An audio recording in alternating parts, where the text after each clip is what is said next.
So it's fun working outside in the dark. But tonight we're going to take apart the 1957 Parts Tractor Model L. And it should be a lot of fun. It's really hot out up here in Connecticut tonight. In the beginning of September, it's still 80 something degrees out and it's really humid and I'm sweating my butt off and I haven't even done anything yet. So we'll take this thing apart and see what we can do with it. Everything's locked up solid, if you remember. Nothing will turn at all, not even the wheels, nothing. So I don't have high hopes. Like, I'm kind of thinking it's going to the scrapyard, but we will take it apart and do our best effort to save this one. And we'll go from there. That's totally locked up. I can't even move it across the driveway. I had to put it on this Harbor Freight dolly to even move it. This one, I think, has a whole transmission full of rust and crap. So I'm basically just going to take the whole entire thing apart and turn it into a parts pile. And everything is shot. I mean, look at the shift rod here. It's totally gone. It's all disintegrated. The handlebars are totally pitted and nasty. Even the advanced casting is nasty. The battery holder's totally shot. The oil filter's got a hole in it. The piston's stuck on the jug. I can't get the starter clutch off. You name it, it's wrong. Our advanced casting's full of dirt here. So we're just gonna part it out. And unfortunately, some of these rusty pieces are going to the scrapyard. Can't save them all. Alright, so I got the advanced casting off here and I can get to the front planetary. So maybe we'll see if we can get some of this out. It's really in there pretty good. It's all rusty and crusty and stuff like that. So let me see if I can get these clutch rods out here. That's always fun. See if I can give this a little pound. Yeah, they're in there. Let me get that out and then we'll report back. All right, let's take a closer look at this thing. So if you look in the transmission here, it's full of leaves. Those are all leaves in there. What the heck, huh? In the whole inside of the shaft here, I think that's called the worm shaft. It's totally full of rust and frozen up. The whole front forward reverse planetary is frozen. And when you come back here and look at the cylinder, this will give you a good laugh. This is the cylinder. It's full of crap, rust, sand looking stuff. It might have been a bee's nest or something in there. And when you come back here and look at the back of the jug, this one nut that goes over here is like totally disintegrated. The other three came right off. I think I can get that with some vice grips. And this has this fancy plumber's exhaust. The guy it came from was a plumber, so that's going to have to come off of there. And even it's so rusty that one of the blades on the fan shroud is missing, just rotted out. I've never seen that before. I've seen a lot of rusty crap, but I've never seen that happen before. Pretty funny, huh? So I think there was a mouse nest in there and it was pissing on it as usual. And down here it's rotted out on the side also. I've never seen that. You see how heavily pitted this is as well. So anyways, I gotta try to get that last bolt off there. I'll use some vice grips and hopefully it will come right off. The other ones were all loose. And then we'll see if we can get this jug off. Well, that's all that's left of that nut. Not too much. But we got it off. So now is the fun part of trying to get this frozen piston out of this jug. So we'll see what happens. I'm going to squirt a little bit of PB Blaster in there.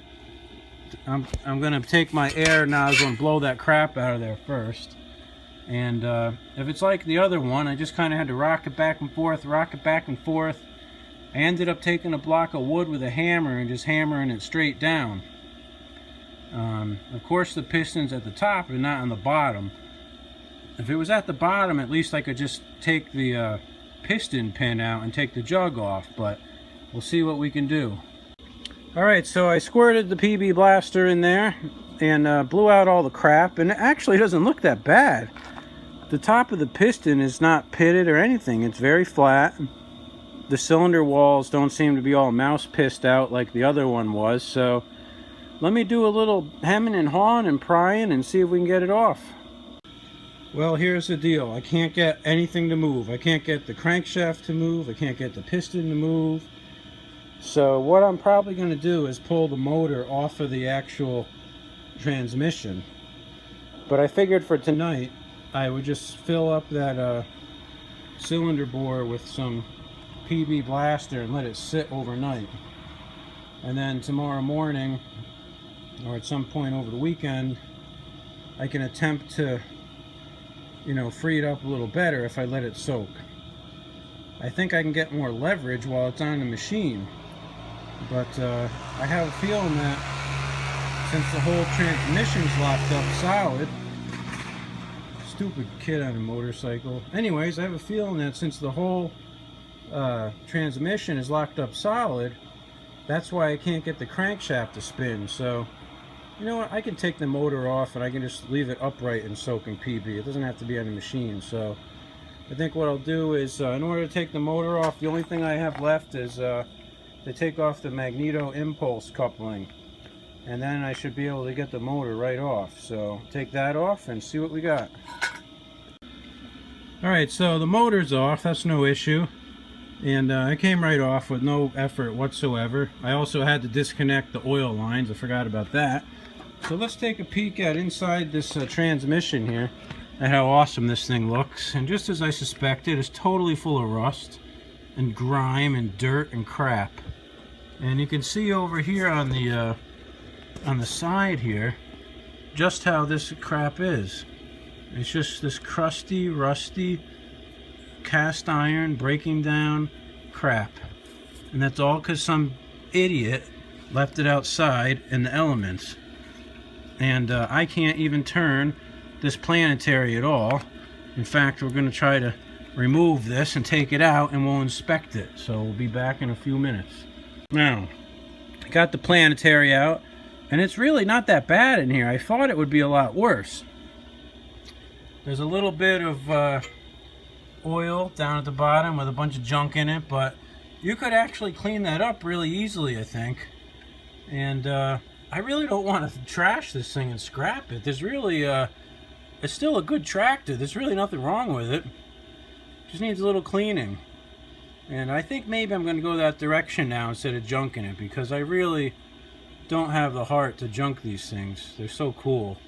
Yeah, it's the last thing in the world anyone wants to do is throw them in a scrap metal bin. And I like the challenge of getting them going. And I think I'm going to bring this one up to that challenge too. But basically all I got to do is take both axles off of it and clean out all the crap, take all the gears out. Maybe this would be an opportunity to get something like diesel fuel or kerosene and soak them in that kind of crap. I'm not sure, but it'd be really nice if you had a parts washer, which I don't have. But as far as the planetary itself goes, oops, I don't balance anymore here, but yeah, this is all that's left. I got the hitch on here. It's on that Harbor Freight dolly. Got the oil lines and the oil filter and just the worm gears, and that's about it. So if we want to look at that planetary over here, let's see how that's looking. It came out in one big piece, and I don't think any of the teeth are affected on here. They're just full of gunky crap. So if I wanted to clean it up a little bit, I think it'd be fine. Let's see how this clutch looks. The pins here that it slides on are frozen onto the clutch. The clutch on the front, half of it was missing. It's just down to bare metal. These gears here are all stuck. They don't want to move at all.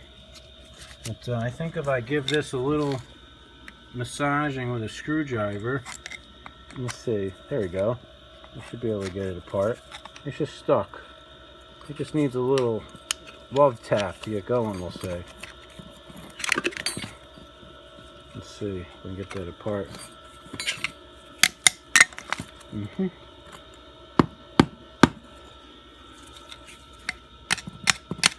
Kind of tough to do this with a one-handed operation here. But yeah, let me take this apart and we'll check it out. Okay, this clutch really isn't bad. I think it would be salvageable. It's got meat on it everywhere. And again, the rest of these gears, they really aren't bad at all. They just need to get cleaned. They're just full of that rusty, gunky crap. So I have a good feeling that if I let this soak in some kind of cleaner, that I can free it up. And these gears want to move already.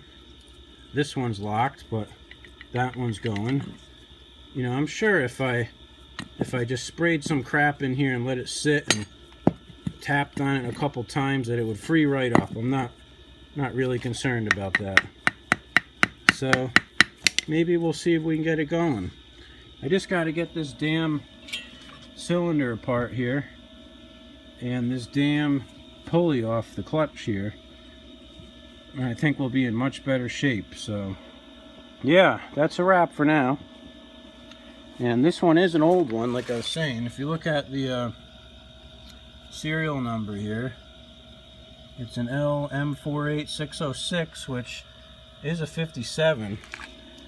So the one that I just finished is also a 57, but it's an LI, and this one's just an L. So I really thought that L's are too fast, so I'd work on the LI and not the L. But the more I get into this, the more I want to try to save it. So anyways, that's about it. Hope you guys enjoyed this little clip. There'll be more to come soon.